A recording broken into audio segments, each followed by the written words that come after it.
इच्छाएं पूरी करना चाहती हूँ। तुम्हें जो चाहिए मुझसे मांग सकती हो। तुम कौन हो?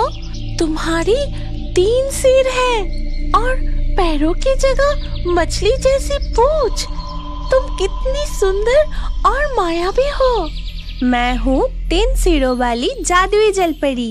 मैं हर रोज तुम्हें इस नदी के किनारे रोते देखती हूँ। तुम्हारा दुख मुझसे और सहन नहीं हुआ, इसीलिए मैं तुम्हारे सामने आई, वरना मैं किसी इंसान को दिखाई नहीं देती।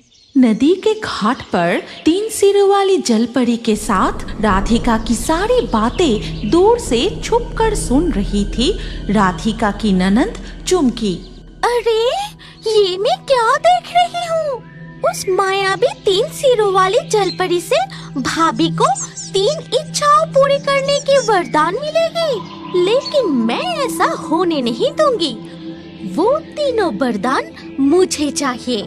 चुमकी वहाँ से निकलकर नदी के किनारे उनके तरफ जाती है। राधिका, लगता है इस तरफ कोई आ रहा है। मुझे अभी जाना होगा, लेकिन चिंता मत करो। जब भी तुम अकेले इस घाट पर आओगी, मैं तुम्हारी 3 इच्छाएं पूरी करने आऊंगी। अब मैं चलती हूँ।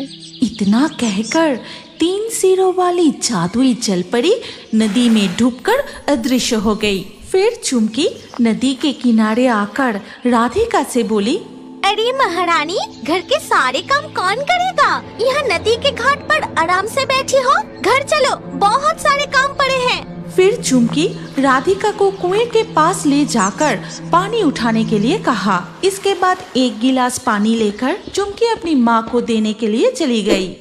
क्यों रे, तू तो पानी लाने कब कैसे आ गया? पूरे दिन काम करके घर लौटा और अब चैन से खाना भी नहीं खा सकता। ये खाना मैं नहीं खाऊंगा। अरे बहू, तुम्हारे बालों के साथ साथ क्या तुम्हारी आंखें भी चली गई है? तुम्हें दिखाई नहीं दिया चावल में बाल है और ये खाना मेरे बेटे को परोस दिया। मैंने खाना बनाते समय सब कुछ अच्छे से साफ करके पकाया था। माँ, मुझे नहीं पता कि इसमें बाल कैसे आ गया।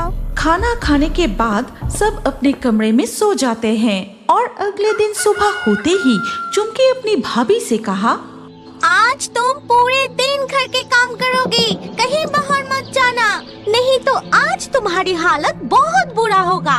इसके बाद चुमकी अपने कमरे में जाकर भाभी की साड़ी पहनकर छुपते छुपाते नदी के घाट पर जाती है। फिर आज मुझे बस भाभी की तरह दुखी होने का नाटक करना होगा, लेकिन मेरे सिर पर तो घने बाल हैं। अगर जलपरी ने पहचान लिया कि मैं राधिका नहीं हूँ तो? नहीं, मैं अच्छी तरह से घूंघट डालकर अपना चेहरा छुपा लेती हूँ, ताकि जलपरी मुझे किसी तरह से ना पहचान सके। फिर चुमकी घूंघट डालकर अपना सिर और चेहरा छिपाकर दुख भरी कहानी सुनाने लगी। उसकी बातें सुनकर जलपरी पानी से सिर उठाए नदी के किनारे आती है। फिर अपनी मन की 3 इच्छाएं मुझे बताओ, मैं उन्हें पूरी करूंगी। मैं बहुत सुंदर बनना चाहती हूँ। ठीक है, आशीर्वाद दिया। दूसरी इच्छा बताओ। मेरे बाल सबके बालों से लंबे और सुंदर हो। ठीक है, वही होगा। और तीसरी इच्छा? मेरी तीसरी ख्वाहिश ये है कि मेरी गहनों की बक्सा तरह तरह के गहनों से भर जाए। मैंने तुम्हारी 3 मनोकामनाएं पूरी की। अब तुम घर लौट जाओ, लेकिन याद रखना, अगर कोई मुझसे छल पूर्वक वरदान मांगता है तो उसे विपरीत फल मिलता है। इतना कहकर जलपरी पानी में डूबकर अदृश्य हो गई।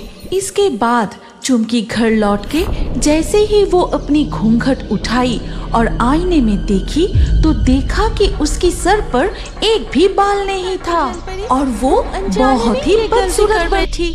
लेकिन जो वरदान मैं देती हूँ उसे मैं वापस नहीं ले सकती।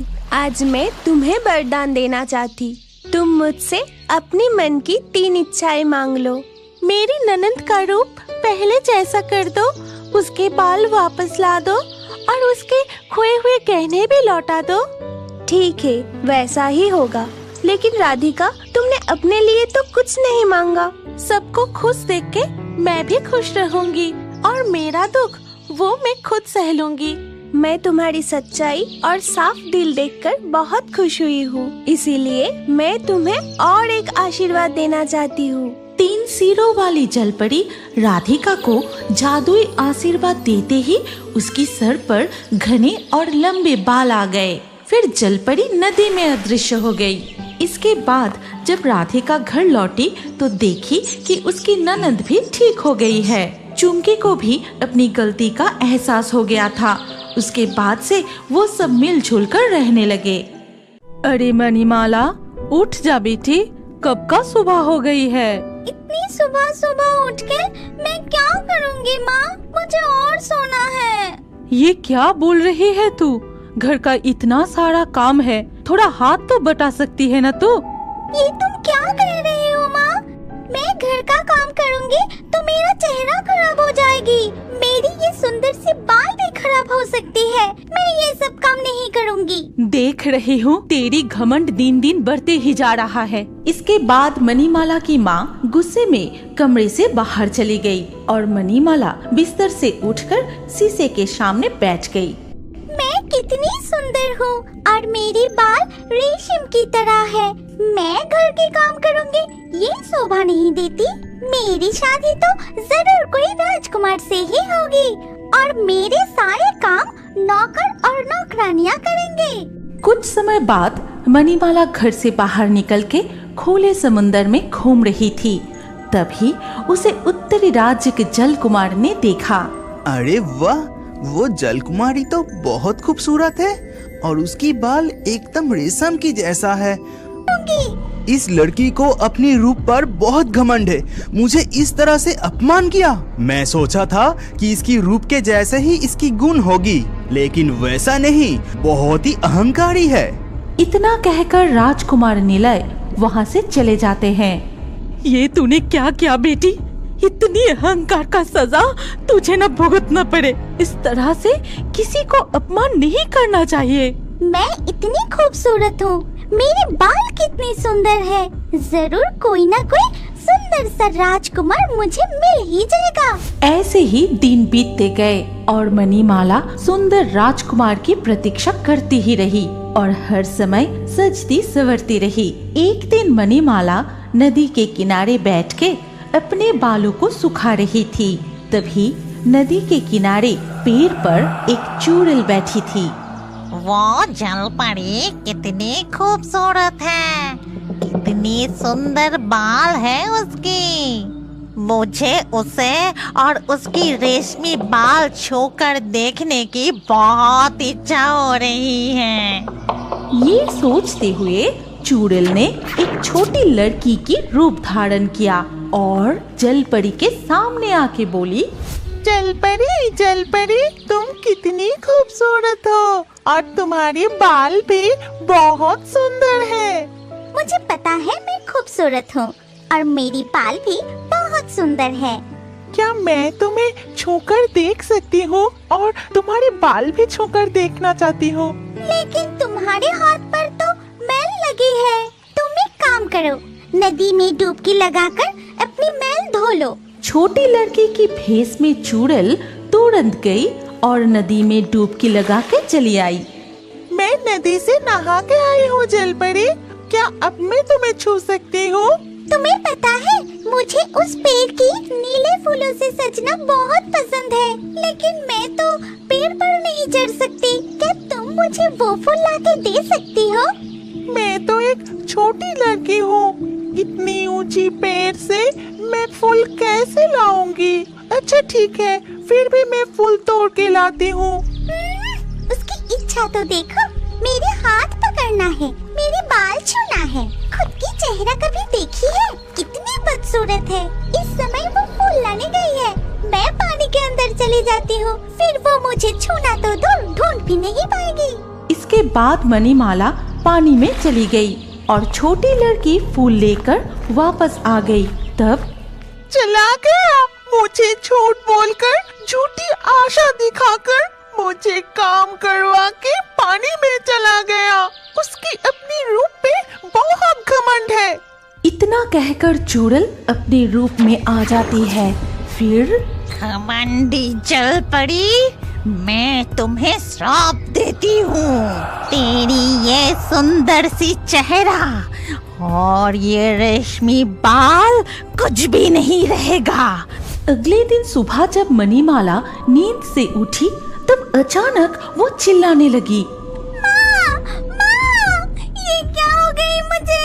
माँ बचाओ मुझे, माँ, माँ। मणिमाला की चीखें सुन के उसकी माँ आके बोली, अरे क्या हुआ, इतना क्यों चिल्ला रही है? देखो माँ, मेरी सारे बाल झड़ के बिस्तर पर गिरी है और मेरी हाथ देखो कैसी जली हुई घाव की तरह बन गई है। सिर्फ तेरे हाथ में नहीं, तेरे चेहरा भी घाव से भर गई है। ये सब कैसे हो गई? अब मेरा क्या होगा? तू चिंता मत कर, चल हम जल देवता के पास जाते हैं, वो जरूर कुछ न कुछ इसके उपाय बताएंगे। इसके बाद वो दोनों मिलके जल देवता के पास गए और उन्हें सारी घटना बताई।